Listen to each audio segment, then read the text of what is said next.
কে? এজন্য পাপ হওয়ার সাথে সাথে আমরা তওবা করব কার কাছে? শয়তান আল্লাহরে বলল, মাবুদ এত জান্নাত বানিয়ে কি লাভ, আপনার একটা বান্দারও জান্নাতে ঢুকাতে পারবেন না। আমারে বানিয়েছেন জাহান্নামী, আমি আমার সর্বোচ্চ চেষ্টা দিয়ে আপনার সবগুলা বান্দারে জামাতে জাহান্নামে নিয়ে একসাথে ঢুকবো, পারলে জাহান্নাম আরো কয়েকটা বাড়িয়ে বানান। আল্লাহ বললেন কেন কেন? শয়তান বলে লা আকুদান্না লাহুম সিরাতাকাল মুস্তাকিম। আপনার বান্দা জামাতে নামাজ পড়তে যেতে চাইবে, ওখান থেকে ধোকার ওয়াসওয়াসা দিয়ে আমি গানের কনসার্টে নিয়ে যাব। তাফসীর মাহফিলে কোরআন শুনতে যেতে চাইবে, ধোকা দিয়ে আমি মদের আড্ডাখানায় নিয়ে যাব। ওয়ালা তাজিদু আকসারাহুম শাকিরিন, একটারেও জান্নাতে ঢুকাতে পারবেন না। চ্যালেঞ্জ দিলাম। আল্লাহ বলল, শয়তান তুই আমারে চ্যালেঞ্জ দেস? আমি তো সব রাজার বড় রাজা, মহারাজা, আমার সাথে তো কেউ চ্যালেঞ্জ দিয়ে টিকতে পারে না। চিল্লা এখন ঠিক কি না?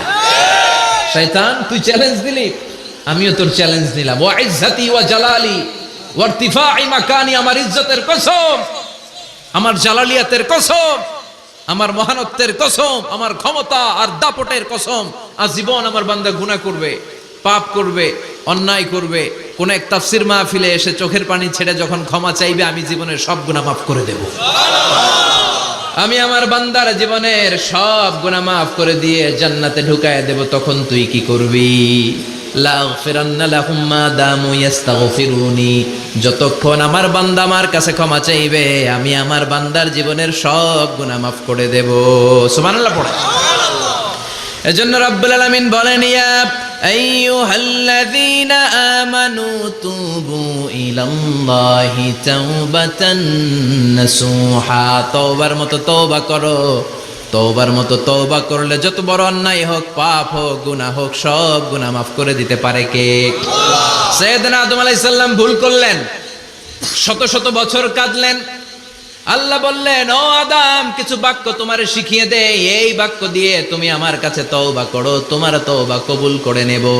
সাইয়েদনা আদম বললেন, রব্বানা, পড়েন, রব্বানা যালামনা আনফুসানা ওয়া ইল্লাম তাগফির লানা ওয়া তারহামনা লানাকুনান্না মিনাল খাসিরিন।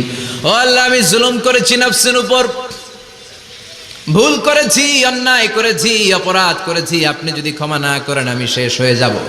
লানাকুনান্না মিনাল খাসিরিন, আমি ক্ষতিগ্রস্তদের মধ্যে শামিল হয়ে যাব। ঠিক কি না? এই আয়াত দিয়ে, এই দোয়া দিয়ে যখন সাইয়েদনা আদম তাওবা করলেন, মুহূর্তেই তাওবা কবুল করে নিয়েছে কে? আল্লাহ। আমরাও যদি পাপ করি, অন্যায় করি, আমাদেরও পাপগুলো মোচন করার একজন আছে না নাই? তিনি গাফিরিয যাম কাবিলিত তাওব, ওনার কাজই হচ্ছে গুনাহ মাফ করা। শয়তানের কাজ ওয়াসওয়াসা দেওয়া, আমাদের কাজ পাপ করা, ওনার কাজ মাফ করা। আল্লাহ ডেকে বলে, গোলাম তোরা যদি পাপ না করতি আর বারবার মাফ না চাইতি, তাহলে তোদেরকে ধ্বংস করে দিয়ে জমিনের বুকে এমন একটা জাতি আমি বানাতাম যারা পাপ করতো আর মাফ চাইতো, আর আমি মাফ করতাম। সুবহানাল্লাহ পড়েন। মাফ করতে আল্লাহর বড্ড ভাল লাগে, চোখের পানি দেখতে আল্লাহর বড্ড ভাল লাগে, কায়মনো বাক্যে কেউ দোয়া করছে এই দৃশ্য দেখতে আল্লাহর ভালো লাগে। চিল্লায় বলেন সুবহানাল্লাহ। এজন্য পাপ আমাদের যত বড় হোক, আমাদের জন্য মাফ আছে না নাই? এজন্য যত পাপ, যত অন্যায় আমরা করি না কেন, আমাদের এই পাপগুলো, অন্যায়গুলো ক্ষমা করার একজন আছে না নাই? তিনি কে? এজন্য সব সময় তওবা করতে রাজি আছেন তো? প্রতিদিন শত শতবার তওবা করতে রাজি আছেন? প্রতিদিন শত শতবার ইস্তেগফার পড়তে রাজি আছেন? বিশ্বনবী প্রতিদিন 70 বারেরও বেশি ইস্তেগফার করতেন। শুধু টয়লেটে যে মুহূর্তে থাকতেন ওই মুহূর্তে পড়তেন না, টয়লেটে ঢুকার মুহূর্তে বিশ্বনবী ইস্তেগফার পড়তে পারতেন না, তাই টয়লেট থেকে বেরোয়েই তিনি ইস্তেগফার পড়তেন। তিনি পড়তেন গফরানাক। কি পড়তেন? গফরানাক মানে হলো আস্তাগফিরুল্লাহ। গফরানাক মানে কি? গফরানাক মানে আল্লাহ আমি আপনার ক্ষমা চাই, মানে আস্তাগফিরুল্লাহ। আবার বিশ্বনবী বলতেন, মান লাযামাল ইস্তিগফার জাআলাল্লাহু লাহু মিন কুল্লি দিকিন মাখরাজা, যে ব্যক্তি সব সময় ইস্তেগফারের সাথে লেগে থাকে তাকে সব সময় বিপদ থেকে মুক্তি দিবে কে? আল্লাহ। আমাদের জীবনে বিপদ আছে না নাই? কত ধরনের বিপদ, যে কোনো সময় অসুস্থ হয়ে যেতে পারি, যে কোনো সময় দুর্ঘটনার কবলে পড়তে পারি, যে কোনো সময় গুম হয়ে যেতে পারি। কথা কন, এদেশে গুম টুম নাই মনে হয়, ক্রস ফায়ার নাই, কে কোন সময় গুম, কে কোন সময় নাই, কোনো ঠিক নাই। আল্লাহ বিষ্ণু বললেন, মান লাজিমাল ইস্তিগফার জাআলাল্লাহু লাহু মিন কুল্লি দিকিন মাখরাজা। সব সময় যে ইস্তিগফারের সাথে আঠার মতো লেগে থাকবে, আল্লাহ তাআলা তাকে বিপদ থেকে সব সময় মুক্তি দান করবেন। সুবহানাল্লাহ পড়েন। 2 নম্বরে বিশ্বনবী বললেন, অমিন কুল্লি হাম্মিন ফারাজা। ওই ব্যক্তিকে রব্বুল আলামিন সব ধরনের দুশ্চিন্তা থেকে মুক্তি দিয়ে দিবেন। আমাদের জীবনে দুশ্চিন্তা আছে না নাই? টেনশন নাই কার কার? হাত তোলেন তো। যে হুজুর আমার কোনো টেনশন নাই। আপনার টেনশন নাই, মাশাআল্লাহ। আমার সাথে দেখা করবেন আলোচনার পর। টেনশন ছাড়া মানুষ আছে? বাসার টেনশন, মরার টেনশন, কবরের টেনশন, ক্যারিয়ারের টেনশন, বিদ্যুৎ বিলের টেনশন, গ্যাসের বিলের টেনশন, বাড়ি ভাড়ার টেনশন আছে না নাই? বিশ্বনবী বললেন, টেনশন ছাড়া মানুষ নাই। সব সময় আঠার মতো যে ইস্তিগফারের সাথে লেগে থাকবে, তাকে টেনশন মুক্ত করে দিবে কে? 3 নাম্বার, ওয়ারযুকহু মিন হাইসু লা ইয়াহতাসিব। এমন জায়গা থেকে আল্লাহ তাআলা রিজিকের ব্যবস্থা করে দিবেন, সে কল্পনাও করতে পারবে না। আমি নিজে এটার প্রমাণ পেয়েছি। অনেক অনেক সময় আমি কল্পনাও করি নাই যে এখান থেকে আমার রিজিকের ব্যবস্থা হতে পারে। এমন পরিমাণে রিজিকের ব্যবস্থা এসেছে, 2 হাতে নিয়েও কুলাতে পারি নাই। এজন্য সব সময় চলতে ফিরতে উঠতে বসতে ইস্তিগফারের সাথে লেগে থাকার দরকার আছে না নাই? আবার বিশ্বনবী বললেন, সদা সর্বদা যারা সব সময় ইস্তিগফার পড়বে, আল্লাহর পক্ষ থেকে কোনো আযাব গজব তাদের উপর পাকড়াও হবে না। ওয়া মা কানাল্লাহু মুআযযিবাহুম ওয়া হুম ইস্তাগফিরুন। সুবহানাল্লাহ। যতক্ষণ তুমি ইস্তিগফার পড়বে, আল্লাহর পক্ষ থেকে প্রোটেকশন আছে না নাই? তাহলে 4টা জিনিস পেলেন। 1 নম্বরে, বিপদ থেকে মুক্তি দিবে কে? টেনশন মুক্ত করে দিবে কে? রিজিকের ব্যবস্থা করে দিবে কে? আল্লাহর আযাব আর গজব থেকে আপনার হেফাজতে রাখবে কে?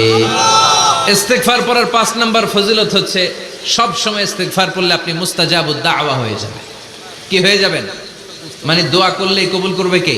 আল্লাহ। মুস্তাজাবুদ দাওয়া, এই টার্মিনোলজি, এই পরিভাষাটাকে আজকে প্রথম শুনলেন? খেয়াল রাখবেন, মুস্তাজাবুদ দাওয়া মানে এমন ব্যক্তি, যেই ব্যক্তি দোয়া করতে দেরি কিন্তু দোয়া কবুল হতে দেরি হয়। হাত তুলে দোয়া করতে দেরি, মুহূর্তেই দোয়া কবুল করে নেয় কে? আল্লাহ। আপনি যদি সব সময় ইস্তিগফারের আমলটা করেন, আপনারে মুস্তাজাবুদ দাওয়া বানিয়ে ফেলবে কে? আল্লাহ। মুস্তাজাবুদ দাওয়া।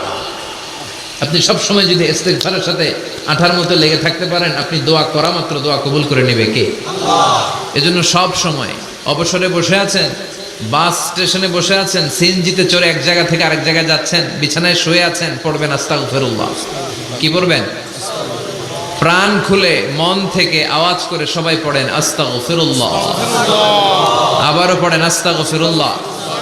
চিল্লায় পড়েন আস্তাগফিরুল্লাহ। আবার বিশ্বনবী বললেন, যে ব্যক্তি পড়বে আস্তাগফিরুল্লাহ আল্লাযী লা ইলাহা ইল্লা হুয়াল হাইয়ুল কাইয়্যুম ওয়া আতুবু ইলাইহি, যুদ্ধের ময়দান থেকে যদি কেউ পালিয়ে যায়, তার কোনো মাফ নাই। এটা অনেক বড় কবিরা গুনাহ। আত-তাওয়াল্লি মিন ইয়াউমিজ যাহফ, যুদ্ধের ময়দান থেকে পালালে ওর কোনো মাফ নাই। বিশ্বনবী বলেন, যুদ্ধের ময়দান থেকে পালিয়ে এসেছে কোনো মুসলিম সৈনিক, সেও যদি এই আস্তাগফিরুল্লাহ আল্লাযী লা ইলাহা ইল্লা হুয়াল হাইয়ুল কাইয়্যুম ওয়া আতুবু ইলাইহি মন থেকে পড়ে, তার জীবনের গুনাহ আল্লাহ মাফ করে দিবে। আবার সাইয়েদনা আবু বকর, সহিহ বুখারীর বর্ণনা, বিশ্বনবীরে বললেন, ইয়া রাসূলুল্লাহ আল্লিমনি দুআআন আদউ বিহি ফি সালাতি। ও নবী, আপনি আমারে এমন একটা দোয়া শিক্ষা দেন, যেই দোয়াটা আমি নামাজের মধ্যে করব। বিশ্বনবী বললেন, তুমি নামাজের মধ্যে পড়ো, আল্লাহুম্মা ইন্নী যালামতু নাফসি যুলমান কাসীরা ওয়া লা ইয়াগফিরুয যুনুবা ইল্লা আনতা ফাগফিরলি মাগফিরাতাম মিন ইনদিকা ইন্নাকা আনতাল গফুরুর রহিম। সুবহানাল্লাহ। এটারে আমরা বলি দোয়া মাসুরা। এটাও একটা ইস্তিগফার, যেখানেই ক্ষমা চাওয়ার কথা আছে ওইটাই ইস্তিগফার। বুঝতে পেরেছেন? আল্লাহুম্মা ইন্নী যালামতু নাফসি, ও আল্লাহ অনেক জুলুম করেছি, যুলমান কাসীরা, জুলুমের শেষ নাই। ওয়ালা ইয়াগফিরুয যুনুবা ইল্লা আনতা, আপনি ছাড়া এই জুলুম আর পাপ ক্ষমা করার কেউ নাই। ফাগফিরলি মাগফিরাতাম মিন ইনদিক, নিজ গুণে আমার গুনাহ ক্ষমা করে দেন। ওয়ালা ইয়াগফিরুয যুনুবা ইল্লা আনতা।